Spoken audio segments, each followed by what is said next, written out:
নমস্কার বন্ধুরা, প্রিয়াঙ্কাস কিচেনে আপনাদের সবাইকে স্বাগত জানাই। আজ আমি আপনাদের সাথে শেয়ার করব চটপটা পাপড়ি চাটের রেসিপি। এটা বানানো খুবই সহজ আর এটা খেতেও ভীষণ ভালো হয়। আমার এই রেসিপিটা ফলো করে আপনারাও দোকানের মতন একদম পারফেক্টভাবে বাড়িতে খুবই সহজভাবে এই রেসিপিটা বানিয়ে নিতে পারবেন। আশা করছি আমার আজকের এই রেসিপিটা আপনাদের খুবই ভালো লাগবে। রেসিপিটা ভালো লাগলে লাইক, শেয়ার ও আমার চ্যানেলটি এখন সাবস্ক্রাইব করা না থাকলে চ্যানেলটি অবশ্যই সাবস্ক্রাইব করার জন্য অনুরোধ রইল। তাহলে চলুন দেখে নেওয়া যাক আমি কিভাবে তৈরি করছি পাপড়ি চাটের রেসিপি। পাপড়ি চাট বানানোর জন্য সবার প্রথমে আমি পাপড়ি চাটের মশলাটা তৈরি করে নেব। তার জন্য আমি একটা ফ্রাইং প্যান বসিয়ে দিয়েছি। ফ্রাইং প্যানে দিয়ে দিচ্ছি 1 চামচ পরিমাণ গোটা জিরে, দিয়ে দিচ্ছি 1 চামচ পরিমাণ গোটা মৌরি, দিয়ে দিচ্ছি 3টে শুকনো লঙ্কা আর দিয়ে দিচ্ছি 10-12টার মতন গোলমরিচ। গ্যাসের ফ্লেমটাকে মিডিয়াম টু লোতে রেখে 1 থেকে 2 মিনিটের মতন আমি মশলাটা ভেজে নিচ্ছি। যখনই দেখবেন মশলাটার থেকে একটা সুন্দর গন্ধ বেরিয়েছে, মশলাটার কালারটাও চেঞ্জ হয়ে গেছে, তখনই বুঝবেন মশলাটা ভাজা হয়ে গেছে। দেখতে পাচ্ছেন মশলাটার কালার চেঞ্জ হয়ে গেছে। এবার আমি মশলাটা নামিয়ে ঠান্ডা করে গুঁড়ো করে নিচ্ছি। অন্যদিকে পাপড়ি চাট বানানোর জন্য এখানে আমি 200 গ্রামের মতন ময়দা নিয়ে নিয়েছি।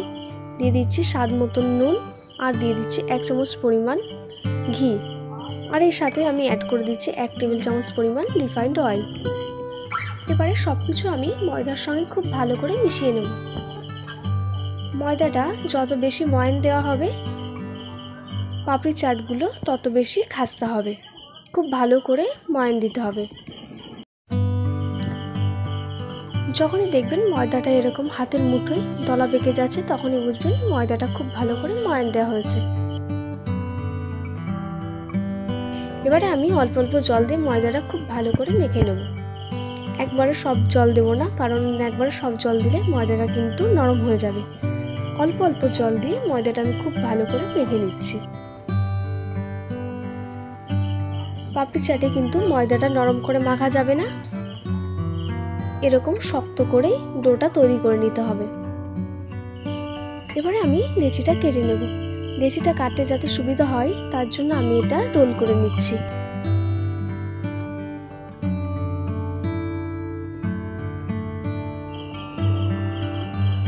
এবারে আমি এখান থেকে অল্প অল্প নিয়ে লেচিগুলো কেটে নেব।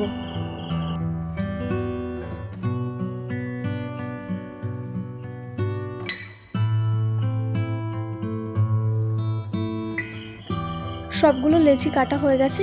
এবারে একটা লেচি তুলে হাতের তালুতে রেখে 2 হাতের সাহায্যে একটু চাপ দিয়ে এরকম গোল শেপে করে নিচ্ছি।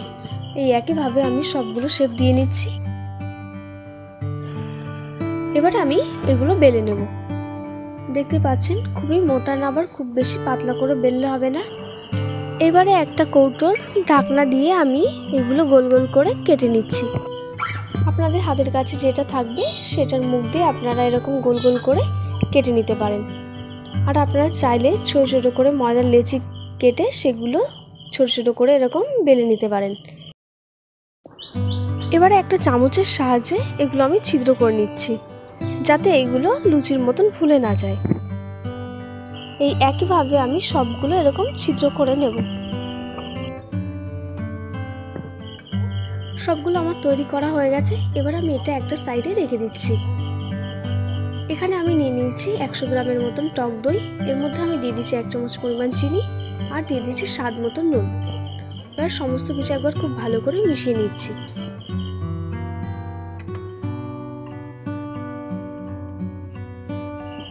অন্যদিকে আমি একটা কড়া বসিয়েছি। কড়াতে আমি আগে থেকে পর্যাপ্ত পরিমাণ তেল দিয়ে তেলটা খুব ভালো করে গরম করে নিয়েছি।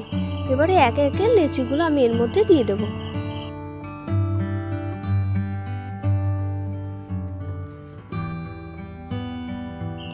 গ্যাসের ফ্লেমটাকে মিডিয়ামে রেখে 2 থেকে 3 মিনিটের মতন সময় ধরে 2 পাশ উল্টে পাল্টে লালচে করে আমি এগুলো ভেজে নিচ্ছি। একটা পাশ ভাজা হয়ে গেলে আর একটা পাশ ভাজার জন্য উল্টে দেব। 2 পাশ উল্টে পাল্টে খুব ভালো করে ভেজে নিচ্ছি।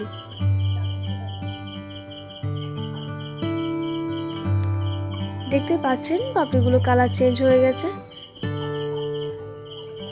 পাপড়িগুলো ভাজা হয়ে গেছে। এবার আমি পাপড়িগুলো তেল ঝরিয়ে একে একে তুলে নেব।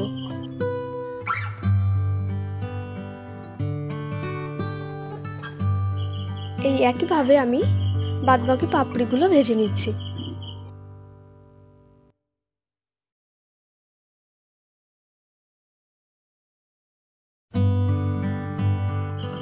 একটা পাশ ভাজা হয়ে গেলে আরেকটা পাশ ভাজার জন্য উল্টে দেব। দুই পাশ উল্টে পাল্টে খুব ভালো করে ভেজে নিচ্ছি।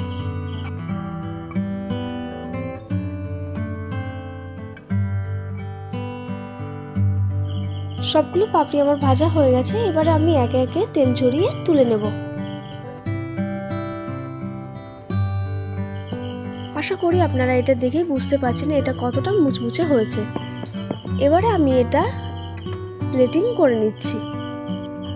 এবারে আমি একটা প্লেট নিয়েছি, প্লেটে একে একে পাপড়িগুলো আমি সাজিয়ে নিচ্ছি।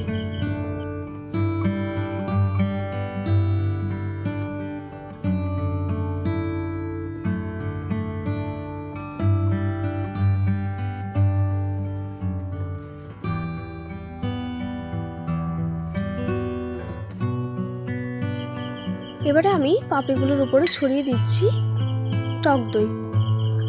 টক দইটা আমি খুব ভালো করে পাপড়ির উপর দিয়ে ছড়িয়ে দিচ্ছি।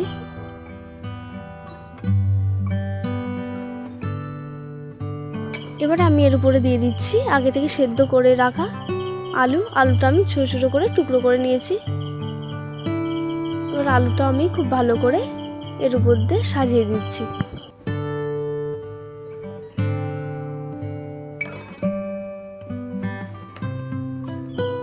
এবার আমি এর উপর দিয়ে ছড়িয়ে দিচ্ছি ভাজা মশলা।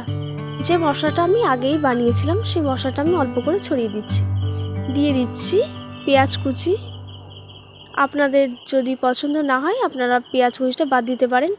দিয়ে দিচ্ছি টমেটো কুচি, দিয়ে দিচ্ছি ধনেপাতা কুচি, আর আমি দিয়ে দিচ্ছি এখানে সেদ্ধ করে রাখা মটর। এবারে আমি এর মধ্যে দিয়ে দিচ্ছি টক ঝাল মিষ্টি তেঁতুলের চাটনি, দিয়ে দিচ্ছি ধনেপাতার চাটনি,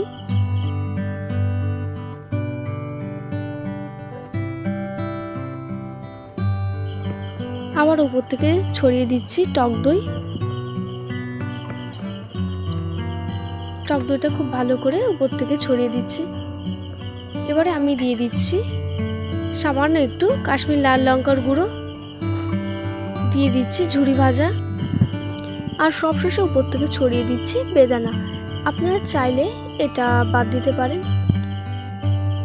খুবই সহজে তৈরি হয়ে গেল আমার আজকের রেসিপি চটপটা পাপড়ি চাট। একদম খুবই সহজে পারফেক্টভাবে দোকানের মতন আপনারা খুবই সহজে বাড়িতে তৈরি করে নিতে পারেন। আশা করছি আমার আজকের রেসিপিটি আপনাদের খুবই ভালো লেগেছে। রেসিপিটি ভালো লাগলে লাইক, শেয়ার ও আমার চ্যানেলটি এখন সাবস্ক্রাইব করা না থাকলে চ্যানেলটি অবশ্যই সাবস্ক্রাইব করার জন্য অনুরোধ রইল।